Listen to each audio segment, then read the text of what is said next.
이 시간 우리에게 주신 말씀은 디모데전서 2장 8절부터 15절 말씀입니다. 제가 가지고 있는 신약성경 338페이지 디모데전서 2장 8절부터 15절 말씀입니다. 다 찾으셨으면 제가 봉독해 드리겠습니다.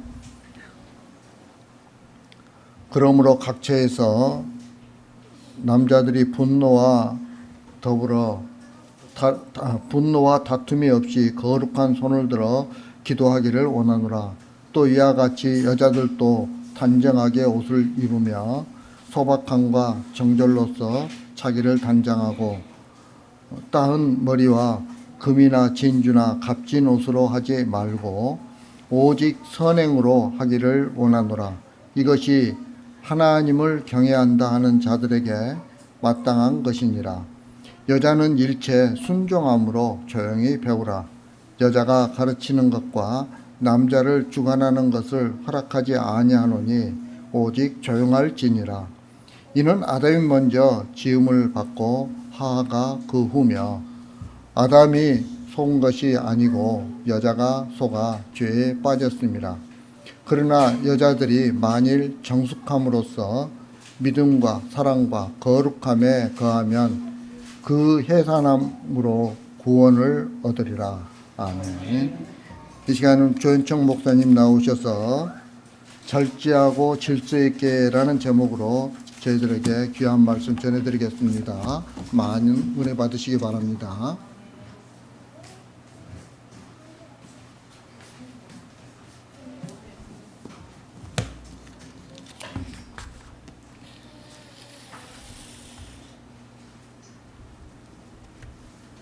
할렐루야. 네, 여러분 만나게 뵙게 돼서 좋습니다. 오늘도 하나님의 은혜가 이 예배 가운데 충만히 임하기를 바랍니다. 고등학교 시절 합창부를 제가 잠깐 한 적이 있습니다. 안 믿으실지는 몰라도 노래를 잘하는 편은 아닌데 그때는 그냥 합창부가 좀 하고 싶었어요. 그래가지고 이제 합창부를 이제 지원했는데 다행히 그 음악 선생님께서 저를 잘 봐주셨는지는 모르겠지만 어쨌든 합창부에 들어가게 됐습니다. 그래서 이제 합창부를 할 때는 어떻게 하냐면 이제 쉬는 시간이나 아니면 방과후에 모여가지고 이렇게 각 파트별로 연습을 했는데요. 저도 그 한 파트를 맡아가지고 그렇게 했죠.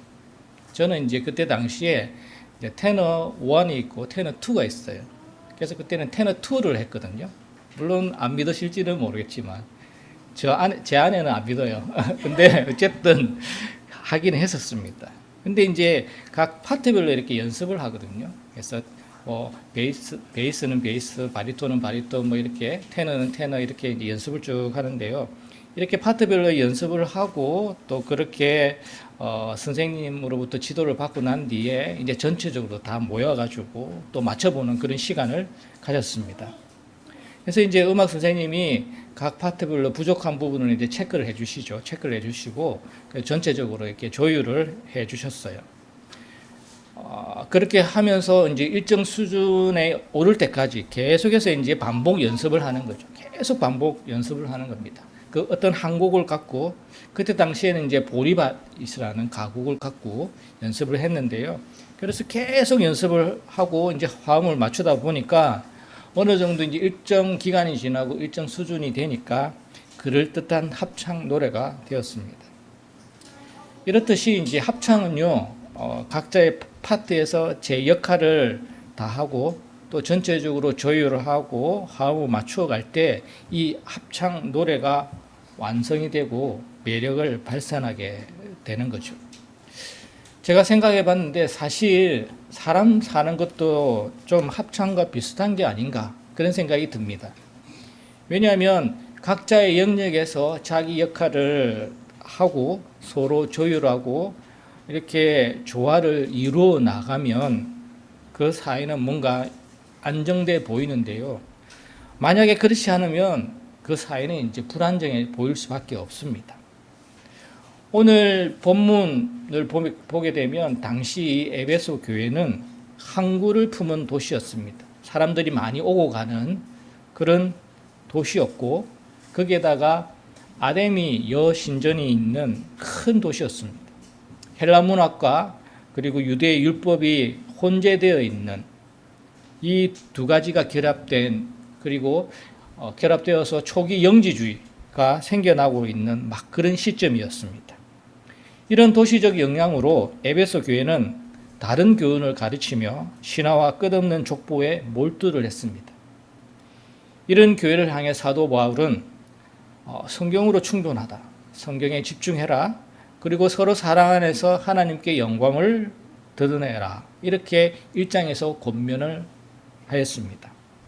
그리고 죄인 중에 괴수였던 사도 바울 자신도 하나님 앞에서 구원을 받았던 것처럼 모든 사람이 구원을 받을 수 있도록 기도를 하고 특히 임금들과 높은 지위에 있는 사람을 위해서 기도하며 기도의 지평을 넓히라. 이렇게 말씀을 하셨습니다. 이렇게 구원을 위해서 기도를 해야 하는데 모든 사람들이 구원받도록 그렇게 기도를 해야 하는데 오늘 본문 이 에베소 교회는 어떻게 말씀을 하고 있습니까? 8절 말씀 보십시오. 8절 말씀에 그러므로 각처에서 남자들이 분노와 다툼이 없이 거룩한 손을 들어 기도하기를 원하노라. 이렇게 말씀하고 있습니다. 자, 여기서 보면요. 분노와 다툼이 없이라는 구절이 있습니다. 이 구절을 보면 성경에는 나오진 않지만 뭔가 분노와 다툼이 있었음을 암시한다고 볼 수 있습니다. 왜냐하면 1장에 보면요. 다른 교훈, 신화와 끝없는 족보에 몰두하여 변론이 있었다. 이렇게 이야기를 하잖아요. 그래서 이 변론이라는 것은 다툼이라는 거거든요. 그래서 네가 옳으니 내가 옳으니 이러면서 감정도 상하고 다투기도 하고 그렇게 하지 않았겠습니까? 그러니 교회 안에서 남자들이 어떤 분노와 다툼이 있었다는 것을 우리가 짐작할 수가 있습니다. 그렇게 하지 말고 오늘 본문은 거룩한 기도를 하라 말씀을 합니다. 구약에 보면 손을 들고 기도하는 장면들이 있는데요.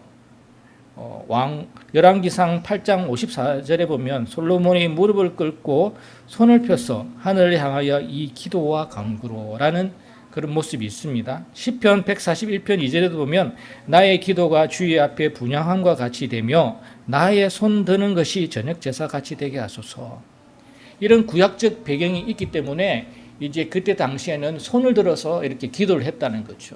물론 지금도 손을 들고 기도하는 분들이 있습니다. 그래서 손을 들든 들지 않든 이건 사실은 문화적인 거기 때문에 그렇게 중요하지 않고요. 핵심은 뭡니까? 구약적 배경에서 손을 들고 기도는 하기는 하되 오늘 어떤 손을 들으라고 말씀합니까? 거룩한 손을 들으라 이렇게 말씀하는 거죠. 거룩한 손을 들고 기도해라. 이 이야기는 어떤 의미입니까? 삶 속에서 거룩해야지 그 기도가 연락된다. 이런 의미입니다. 아무리 많이 기도해도 아무리 경건해 보여도 그 삶에 화평이 없고 거룩함이 없으면 하나님께 연락되지 않는 그런 기도가 될 거야. 오늘 말씀합니다.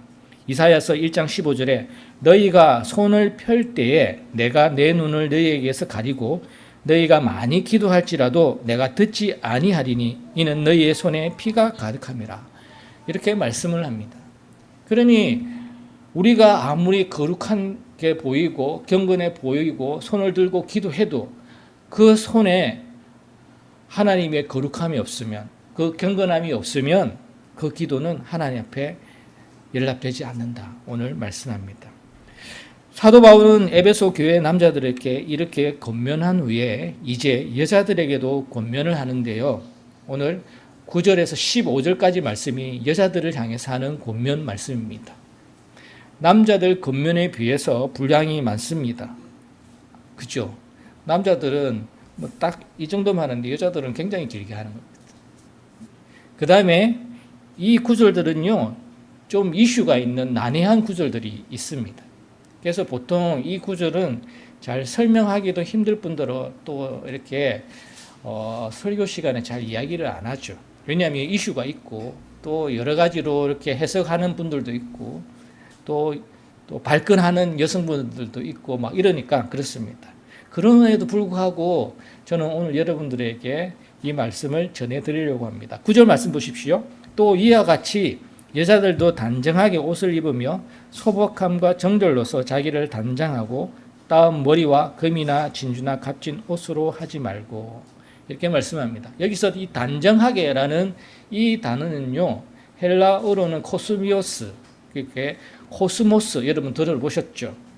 이게 뭐냐면 잘 정돈된 또는 잘 구비된, 잘 구성된, 질서 있는 이런 의미입니다. 여기에다가 소박함이라는 단어가 나오잖아요. 이 소박함이라는 단어는 사실은 경건, 겸손이라는 의미가 있습니다. 거기에다가 이제 정절이라는 이 단어가 있는데요. 이거는 신중, 자기 절제 이런 뜻이 담겨져 있습니다. 사실 저는 오늘 이 본문을 보면서 현대적으로 좀 이렇게 이 성경 구조를 고치면 좋겠다 이런 생각이 들어요. 요즘 뭐 이렇게 정절 이야기하면 좀 그렇잖아요. 옛날이야 뭐 정절 이렇게 이야기했지만 사실은 이 헬라어 본문 단어를 보면 신중, 자제, 자기 절제 이런 뜻으로 되어 있거든요. 그래서 자기 절제를 하며 이렇게 이야기를 하면 좋을 텐데 굳이 정절이라고 이야기했던 것은 제가 생각했을 때 옛날에 우리가 초창기에 성경을 번역하면서 그때 당시에는 이제 남자분들이 주로 그런 것들을 많이 했고 또 유교적인 경향이 많았기 때문에 아마 이 정절이라는 단어를 쓰지 않았나 이런 생각이 듭니다.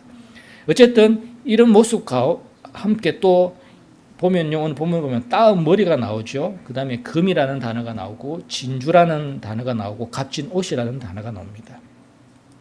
이것들은 당시에 사회적 신분을 나타내는 척도이자 부의 상징이었던 거죠. 그래서 이 따은 머리는 꾸민 머리라는 거예요. 꾸민 머리. 그때 당시에 이제 여자들도 머리를 막 이렇게 한껏 꾸며가지고 다른 사람한테 보여주고 그랬던 거죠. 그래서 금, 진주, 값진 옷으로 치장을 해서 다른 사람들에게 보였습니다. 특히 이 원형 경기장이라든지 아니면 그때 당시에 공중 목욕탕이 발달했는데요. 여기에 이제 사람들이 가서 자신의 부를 이렇게 나타냈다는 거죠. 그래서 머리를 치장하고 금이나 또는 진주나 값진 옷을 입고 그렇게 부를 상징하고 그렇게 했다는 거죠. 그런데 그것이 교회까지 그렇게 오니까 오늘 사도 바울은 교회까지 그렇게 해서는 안 된다라고 말씀합니다. 그렇게 하지 말고 교회까지 그러면 안 되니까 꾸미기는 꾸미되 시대에 맞게 우리가 꾸밀 수는 있습니다만은 오늘 성경에서 말씀하는 것은 꾸미기는 꾸미되 뭔가 절제미가 있는 그런 모습으로 꾸미고 와야 된다. 그러면서 그게 본질이 아니고 결국에는 뭡니까? 10절에 보면 선한 일을 해라. 선한 일을 하는 게 더 중요하다. 이렇게 말씀을 합니다. 이게 이제 하나님을 경외하는 자들의 모습이다. 이렇게 말씀을 하고 있습니다. 그런데 사도 바울은요, 여기서 그치지 않고 11절과 12절에서 이렇게 말씀합니다. 좀 더 이렇게 뭔가 이렇게 불편한 말씀인데요. 보십시오. 11절, 12절 말씀 우리 같이 한번 읽어봅시다. 시작.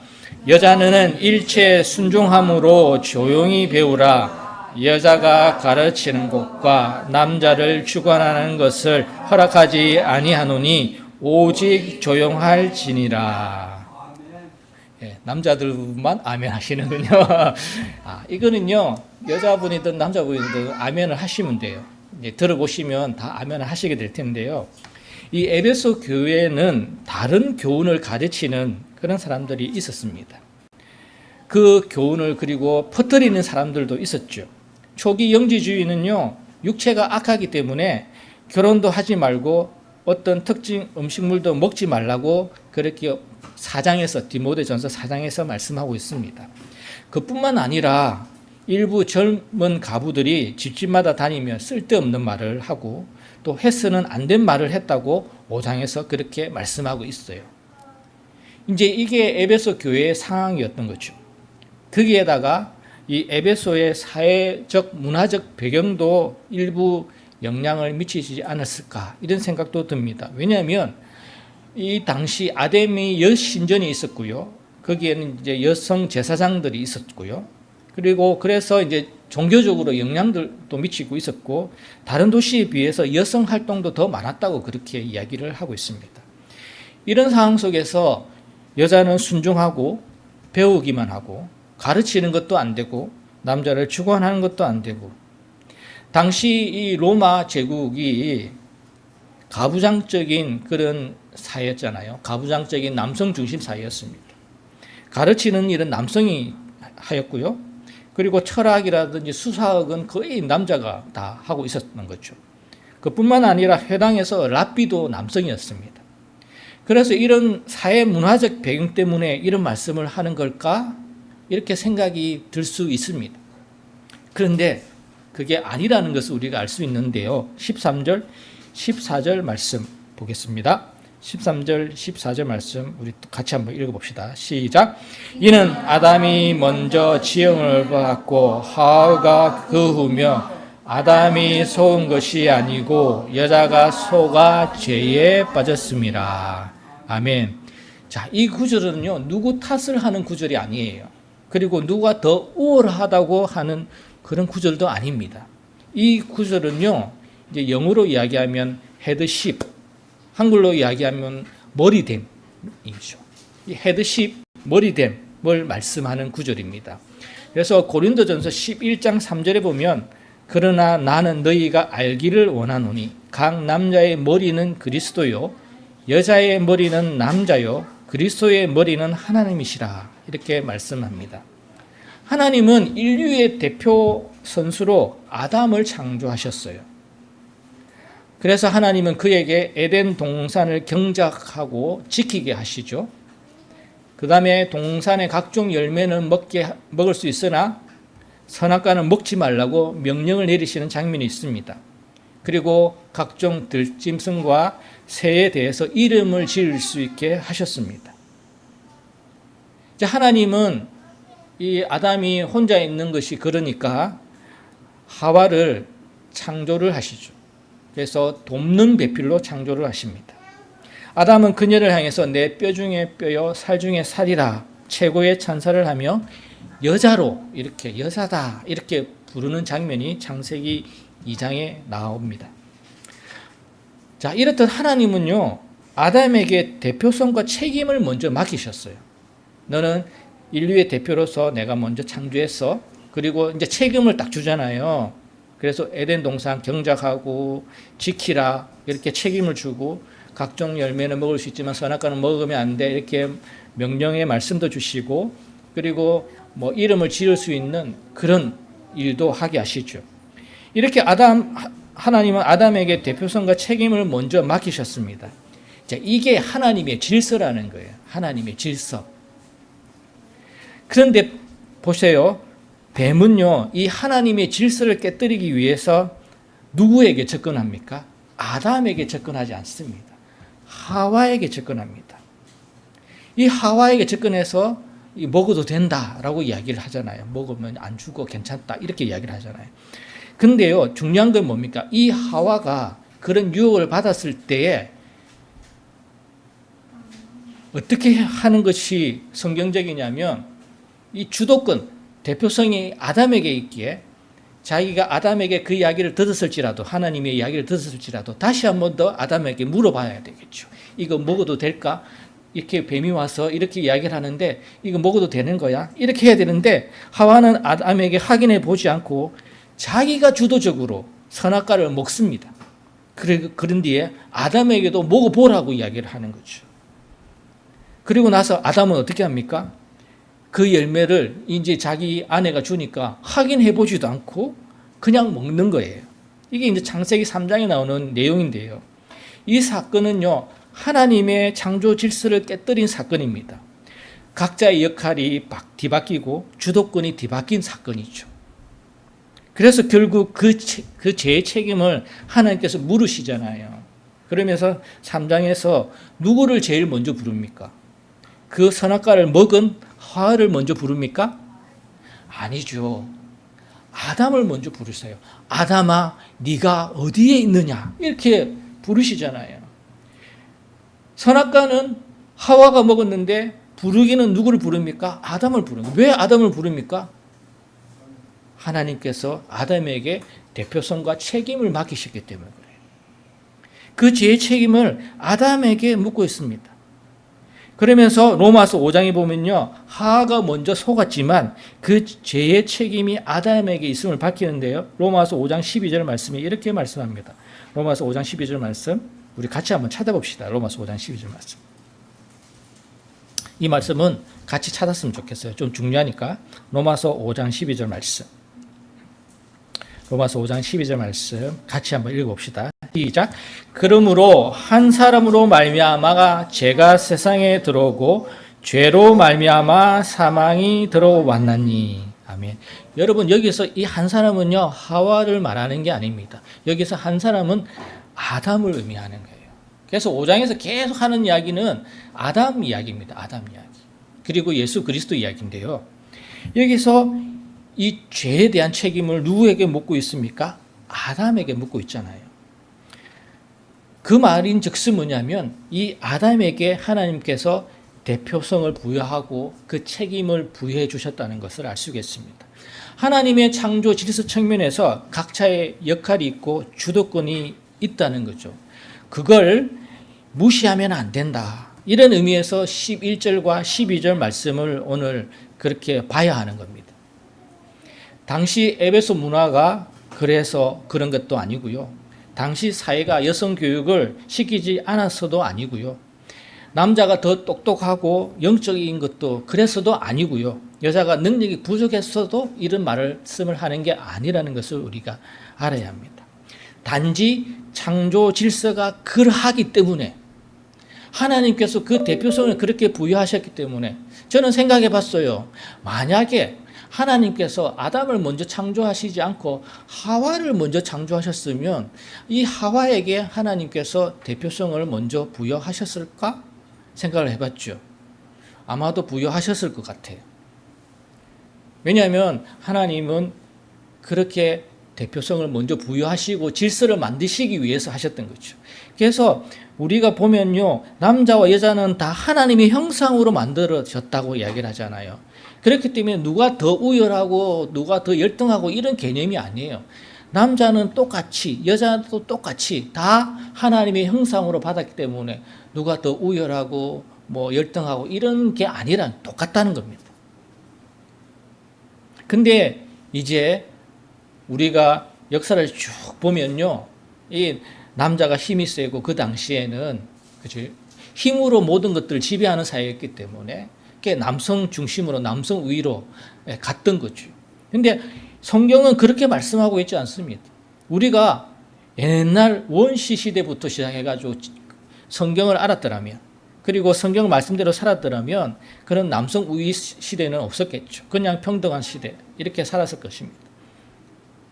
자, 근데요, 이 말씀을 좀 더 확대 해석하면요, 이 대표성과 책임이라는 헤드십, 머리됨, 이 질서 안에서 하나님이 직접 허락하시거나 또는 가르침과 주관을 허용받아 할 수 있다라는 의미로 해석을 할 수가 있습니다. 왜냐하면 이 구약의 여성 지도자들이 있거든요. 보면 드보라, 그 다음에 미리암, 훌다, 에스더 이런 분들이 있잖아요. 그리고 신약에 보면요, 사도행전 2장 17절에 너희의 자녀들은 예언할 것이요 이런 말씀이 있습니다. 그래서 여자들도 예언하는 장면이 있어요. 실제적으로. 그래서 사도행전 21장 9절에 보면 그에게 딸 넷이 있으니 처녀로 예언하는 자라 이렇게 말씀합니다. 전도자 빌립의 딸인 거예요. 예언했다는 거예요. 그 다음에 사도행전 18장 26절에 보면 브리스길라와 아굴라가 듣고 데려다가 하나님의 도를 더 정확하게 풀어 이르더라 이렇게 말씀하고 있습니다. 아볼로가 예수님에 관한 것을 가르치면서 세례 요한의 세례만 알고 있다라고 이렇게 말씀을 하고 있거든요. 그렇게 하자 이 아내인 브리스길라와 남편인 아굴라가 더 정확하게 이 아볼로를 불러서 가르치는, 알려주는 장면이 이 사도행전 18장에 나옵니다. 이걸 보면 여성도 여러 영역에서 리더가 될 수 있고 가르칠 수 있다는 것을 알 수가 있죠. 그런데요, 우리가 알아야 되는 건 뭐냐면 구약에서 제사장은 모두 남성이었고 다윗 왕조, 하나님의 계보를 잇는 다윗 왕도 남성이었고, 신약에서 예수님이 세우신 12 사도도 모두 남성이었습니다. 자, 이게 뭐냐면 남자가 우월해서 그런 게 아니고요. 하나님께서 그 질서를, 대표성의 원리를 부여하면서 남자에게 그 대표성을 부여하셨기 때문에 그 일관되게 흐르는 대표성의 원리라는 거죠. 이런 대표성의 원리에 따라서 이 11절과 12절 말씀을 교회와 믿음의 가정에 적용해라, 이렇게 말씀하는 겁니다. 물론 다른 관점도 있습니다, 여러분. 다른 신학적 관점, 성경을 다르게 보고 해석하는 신학적 관점이 있어요. 그래서 뭐 평등주의 이런 신학적 관점에서 봤을 때는 아니다, 뭐 이렇게 이야기를 하는데요.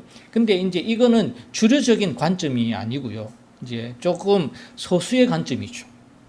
보통 이 창조 질서 관점에서 보는 게 대체적으로 주된 관점이다, 이렇게 여러분들이 이해하시면 좋겠습니다. 근데 여러분, 우리가 오해하면 안 되는 게 있는데요. 이 헤드십, 머리됨의 역할이라는 거예요. 이 헤드십은요, 어떤 거냐면 먼저 명령을 받은 사람, 대표로 세워진 사람, 하나님께 책임지는 사람, 이게 헤드십이라는 거예요.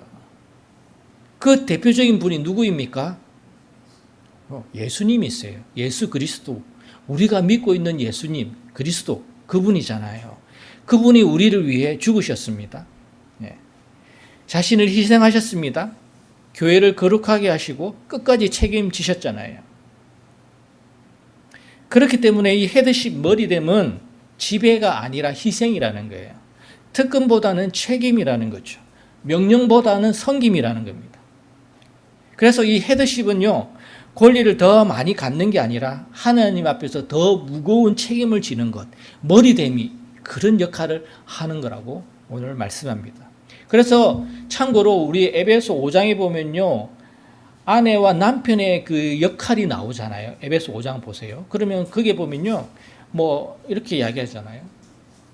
이것도 다 이런 관점에서 여러분이 보셔야 한다는 거예요. 머리됨의 관점에서. 그래서 주가 교회를 사랑하듯이 아내를 사랑하라, 뭐 이렇게 이야기를 하시잖아요. 자, 이것은 다 머리됨의 역할이에요. 그래서 내가 권력이 있고 내가 지배가 있고 내가 특권이 있고 이게 머리됨의 역할이 아니라는 겁니다. 책임지고 섬기고